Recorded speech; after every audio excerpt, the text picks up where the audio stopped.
straight on now to our next speaker, who is David Pearson, who I'm sure most of you will know as Director of Adult Social Care, Health and Public Protection at Nottinghamshire County Council.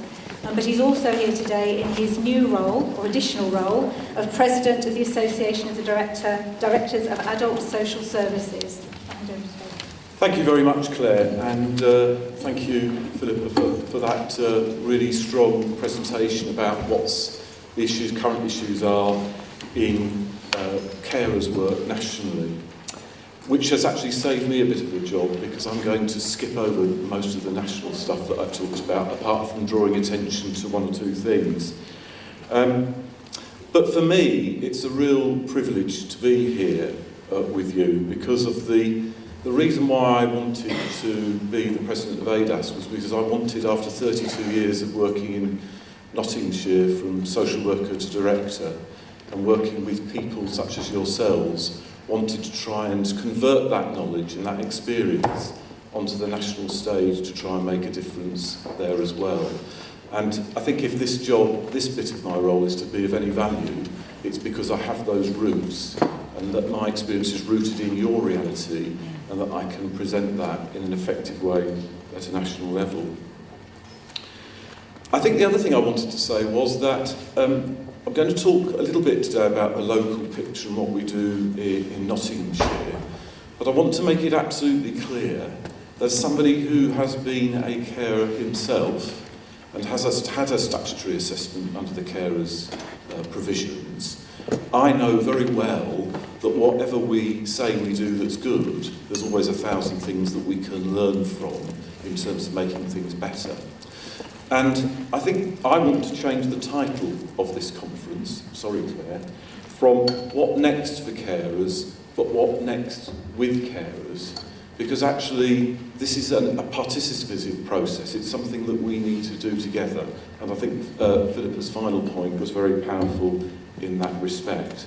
So I don't have all the answers. I don't think it would be appropriate for me to pretend that I have all the answers. But I know that between us, we have some of the best answers we can muster. Next slide, please.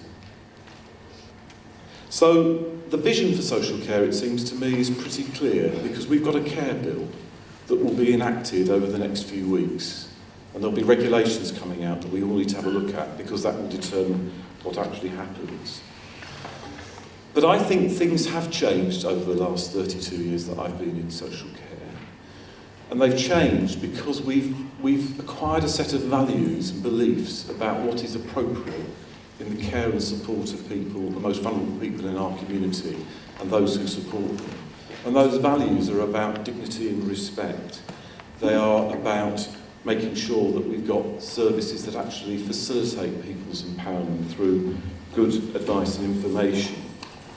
We're talking about promoting independence and providing the basics in terms of care. And I suppose one of the things that, as I watched the traumatic programme last night on Panorama with increasing levels of horror, I thought one of the things that stuck with me, one of the comments was that actually a good system is where everybody knows what good looks like and every person matters. So in Nottinghamshire, that's something we can all contribute to build, a system in which we all know what good looks like and every person matters. And I think that's the system that is enshrined in the legislation that we're trying to build, albeit in very tough economic times. But the system enshrined by the health and well-being principle in the health bill is about building a platform for the future that perhaps can get better as we work together and as those values get promulgated. Next slide, please. I think it's pretty clear that good advice and information, preventative approaches, personal budgets are actually part of that principle. And there's a strong momentum for joining up commissioning and where appropriate provision with the health service. And that's absolutely something we need to do together. And the answer to your question about whether the health service are taking on board the House of Care, they've got some champions in it. They've got somebody called Martin McShane, who's the Director of Long-Term Conditions, who is talking about the House of Care at every appropriate moment, and I'm encouraging them to do so. I think the other thing that's different is that we need to build our resilience in the way that Dame Philippa described, because this is a partnership. It's about using people's own strengths, carers, the communities in which we serve, in which we live. So the whole thing about hate crime that was mentioned earlier, we cannot have a supportive system where we don't build tolerance, understanding, empathy and respect in our communities. We're not living in a social care bubble. Next slide, please. So, in terms of the care bill, I think it's out there, but it's got these focus on prevention, well-being, strong legal reform after 60 years, personalisation. The whole issue of transitions is absolutely crucial in terms of building better processes and services in those areas. And of course, what it does mean on the right-hand side of the slide is that more people will be supported by the local authority, because for older people, at the moment, something like 15% of people spend over £72,000 on their care costs at the end of their lives, and there will be a cap of 72,000 from 16-17. And of course, the other issue is integration with health, and we're doing a huge amount in Nottinghamshire to try and join up services. Next slide, please. No apologies for quoting Dame Philippa, who said that actually the provisions in the care bill are about saying that not only are local authorities required to give an assessment, but there is a requirement to provide services, so there is that parity of esteem. Really, money is not in plentiful supply, so we need to make sure that we understand what the costs of that will be, but it is definitely a step forward. Next slide, please. So, next slide. Sorry, where is it gone? Here we are. Right, so moving to the local perspective, services in Nottinghamshire. So we have got carers assessments and support in Nottinghamshire, and we provide some of that at the customer service centre. And I have got some feedback from the work that we do at our customer service centre from the survey that we did of carers. And I think some of the comments from carers say a lot about what is important. I wasn't aware of 90% of what you've told me. Thanks so much for this information. You've taken a weight off my shoulders. I had no idea there was so much support available out there. You've given me some peace of mind with this information. My biggest worry has been what would happen if something happened to me. It's good to know that there are services in place if I'm suddenly not able to care. I can't thank you enough for this information. I feel better already just knowing there's support out there. So what this tells me is that actually basic information and communication is absolutely critical before you talk about the concrete services, and they're important too. But there's some strong messages in that. We've got carers' personal budgets to different levels. Substantial need £150, critical need £200. We've got assistive technology, the crisis prevention scheme, emergency car, carers' breaks, and the wonderful Looking After Me courses, which I've heard so much about over the years from carers who in my experience, can't speak highly enough of them. Next slide, please. So we are spending, despite the financial challenges, we are spending £9.5 million on carers, including £1.8 million on young carers, and we are last year benefited from pooling another £1 million from the NHS. And the use of that additional investment includes things like compass workers for helping people with dementia, training for carers, support services for black and minority ethnic groups, more support to GP practices. We all come into contact with GP practices, and I think in relation to carers, we could have a principle that we need to make every contact count, that it's absolutely threaded through what every health and social care professional is concerned with. Work in schools to identify young carers, and work with community pharmacists, people out there in the community who we come into contact a lot. Next slide, please. And I want to repeat the point about there's no complacency here. So this is, but it does highlight achievements. A large number of carers assessments carried out, of which 3,009 people received a service, 318 under the age of 18 years, 594 referrals from NHS-funded carers breaks, a new carer support service, the Compass workers, and commissioning of an end-of-life service in relation to caring. Next slide, please. We've got some information about what carers think about the services from the Adult Carers Survey in 2012-13. And I'm not going to go through every one of those, but to say that, okay, it's fantastic that that actually most people thought that the support they received was very good, but I'm concerned about the 12% who didn't. So let's understand what that means and what we need to do about that. I want to move on to the next slide because that tells us what the good news and what the bad news, or less good news, was.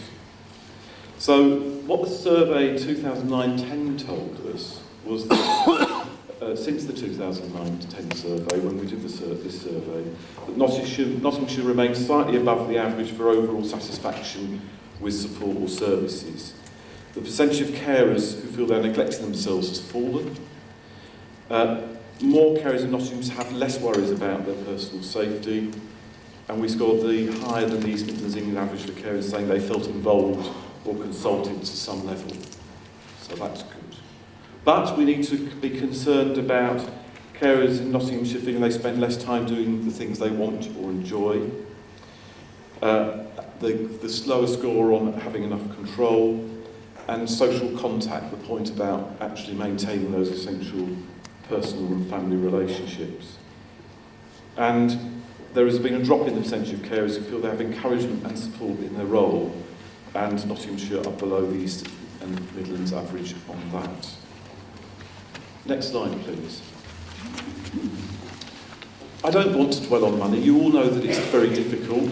I stand before you as a director who is responsible for a savings programme of over £800 million over a 7-year period. I didn't think that would ever happen, but that's the position. So we do need to make every penny absolutely count, and we do need to determine priorities and meet critical needs.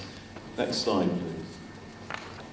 So this one, it just reinforces what Philippa was saying, because what it does show is on this box here is what the local authority budgets are nationally for social care, which is 19.1 billion. That's the gross amount. This is from the National Audit Office report on the state of social care in England, recently published. And here, there, is the quantifying the contribution of carers in monetary terms. Now, we don't want to be thought of in monetary terms, but that slide, which you can't probably read, says between 55 and 97 billion. So what the state actually provides in relation to social care support is relatively small compared with what you provide, which may be how it feels. So what does the future look like? Next slide, please. I don't want to focus too much on this, but just the final bullet point to say that in relation to the implications of the care bill, there is some more money in the system that the government have promised us. About 239,000 for Nottinghamshire in terms of additional assessments, and 476,000 to introduce the new duty to provide extra support. Now, what we don't know is whether that's enough, because actually we don't know how many people will come forward who haven't previously given the new provisions. And that's work that we need to do with you and to understand what people are going to want to do about that. Next slide, please. Skipping this one because it's the Institute of Public Policy Research, which is a good read if you get the opportunity. And I suppose one of the things that I wanted to focus on was the final point there. Britain needs to build new community institutions capable of sustaining us through the challenges ahead, and to adapt social structures already in place, such as family and care, public services, the workplace and neighbourhoods. And I did a blog on the Department of Health website last week, and one of the things I was saying was we should never ever again write a health and social care policy statement at a national level that doesn't absolutely have carers threaded through it. So last week the NHS published a Transforming Primary Care Services document at a national level, and it didn't have carers threaded through it, and my heart sank. But we must not leave it there. We've got to absolutely make sure that that is something we do in the future, because I think that would make a huge difference. So finally, in summary, great, we've got there. We do have a tough financial climate. There is, money is reducing quite significantly. The actual proportion of spend nationally of the public expenditure budget is about 2% on social care, so it's not great to start, it's not huge to start with. It's gone down to under 1.8% in the last few years, so there is something about how much we value our social care services and contribution as a nation. There is the opportunity, I believe passionately, through the Care Bill to build a platform for the future, and we must grasp it. And I think we can all grasp that by creating that future together. We need to make sure that health and social care strategies at a national and local level include carers in every turn. So I shall be banging on about this during the course of this year. And important to co-produce commissioning services for service users and carers. There are 43% of service users in Nottinghamshire have a direct payment as part of their as the way in which they get their services.